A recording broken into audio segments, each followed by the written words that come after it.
Welcome to movie Bratt. കുറച്ച് ദിവസങ്ങൾക്ക് മുൻപായിരുന്നു Hema committee report പുറത്തെത്തിയത്. പല പ്രമുഖ നടന്മാരും കമ്മീഷന് മുൻപാകെ നൽകിയിട്ടുള്ള മൊഴി ഞെട്ടിക്കുന്നതാണ്. ഹേമ കമ്മിറ്റി റിപ്പോർട്ട് വലിയ വിവാദങ്ങൾക്കാണ് വഴിതെളിച്ചിരിക്കുന്നത്. ഇതിനോടകം തന്നെ നിരവധി പേരാണ് പ്രതികരണങ്ങളുമായി എത്തിയത്. സിനിമാ മേഖലയിൽ മാത്രമല്ല രാഷ്ട്രീയത്തും വൻ ചർച്ചകൾക്കാണ് ഹേമ കമ്മിറ്റി റിപ്പോർട്ട് വഴിതെളിച്ചിരിക്കുന്നത്. 2017 നടി ആക്രമിക്കപ്പെട്ട ശേഷമാണ് WCCയുടെ ഉദയം. പലപ്പോഴും കടുത്ത അവഹേളനങ്ങളാണ് നടികളുടെ സംഘടനയ്ക്ക് നേരിടേണ്ടി വന്നത്. സംഘടനയിലെ അംഗങ്ങളായ നടിമാരിൽ ഭൂരിഭാഗം പേർക്കും അവസരങ്ങൾ നഷ്ടപ്പെട്ടു. എന്നാൽ WCCയുടെ സ്ഥാപക അംഗങ്ങളിൽ ഒരു നടി തന്നെ തന്റെ സ്വാർത്ഥ താല്പര്യങ്ങൾക്കായി പ്രവർത്തിച്ചുവെന്നാണ് റിപ്പോർട്ടിൽ പറയുന്നത്. ഇത് വലിയ ചർച്ചയായി മാറിയിരുന്നു. അതേസമയം WCCക്കുള്ളിൽ ചില അഭിപ്രായ വ്യത്യാസങ്ങളുണ്ടെന്ന് നേരത്തെ തന്നെ അഭ്യൂഹങ്ങൾ വന്നിരുന്നു.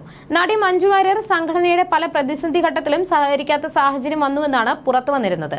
സുരഭി ലക്ഷ്മി, വിധു വിൻസെന്റ് എന്നിവർ സംഘടന വിട്ടതും ചർച്ചയായിരുന്നു. മഞ്ജു വാര്യർ WCCയിൽ നിന്നും അകന്നു നിൽക്കുന്നത് നിരവധി തവണ ചർച്ച ആയതാണ്. ഇതേക്കുറിച്ചുള്ള ചോദ്യങ്ങൾക്ക് തക്കതായ മറുപടി മഞ്ജു നൽകിയിരുന്നില്ല.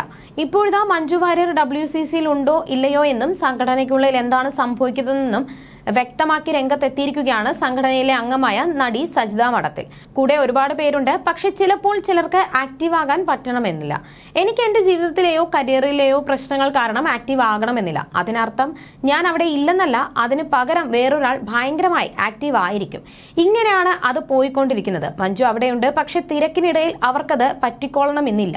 പക്ഷെ അവർ ഒരിക്കലും WCCയെ തള്ളിപ്പറഞ്ഞതായി എനിക്ക് തോന്നിയിട്ടില്ല.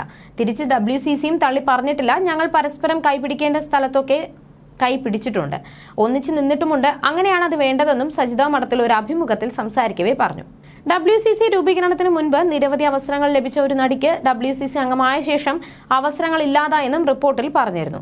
മാത്രമല്ല WCC സ്ഥാപക അംഗമായ ഒരേ ഒരു അംഗത്തിന് മാത്രം കൈനിറയെ നിരവധി അവസരങ്ങൾ ലഭിക്കുന്നുണ്ടെന്നും റിപ്പോർട്ടിൽ പറയുന്നു. ഇവർ മാത്രമാണ് സിനിമാ രംഗത്ത് സ്ത്രീകൾക്ക് പ്രശ്നമില്ലെന്ന് ആവർത്തിച്ചു പറഞ്ഞത്. സിനിമാ രംഗത്ത് സ്ത്രീകൾക്കെതിരെ അതിക്രമം നടന്നത് ഞാൻ കേട്ടിട്ട് പോലുമില്ലെന്നാണ് ഈ നടി പറഞ്ഞതെന്നും റിപ്പോർട്ടിൽ പറഞ്ഞിരുന്നു. ഹേമ കമ്മിറ്റി പരാമർശിക്കുന്ന നടി ആരാണെന്ന് വ്യക്തമല്ല. എന്നാൽ ഈ നടി മഞ്ജു വാര്യരാണെന്നാണ് സോഷ്യൽ മീഡിയയിലെ സംസാരം. മഞ്ജു വാര്യർക്ക് മാത്രമാണ് തുടരെ സിനിമയിൽ അവസരം ലഭിക്കുന്നത്. മലയാള സിനിമയിൽ സജീവമായി നിൽക്കുന്നത് മഞ്ജു വാര്യർ മാത്രമാണെന്നായിരുന്നു സോഷ്യൽ മീഡിയയുടെ കണ്ടുപിടുത്തം. ഇതിന്റെ പേരിൽ നടിക്കെതിരെ കടുത്ത പരാമർശം ഉയർന്നു വന്നിരുന്നു. ഈ സാഹചര്യത്തിലാണ് സജിത മഠത്തിൽ രംഗത്തെത്തിയിരിക്കുന്നത് എന്നും ശ്രദ്ധേയമാണ്.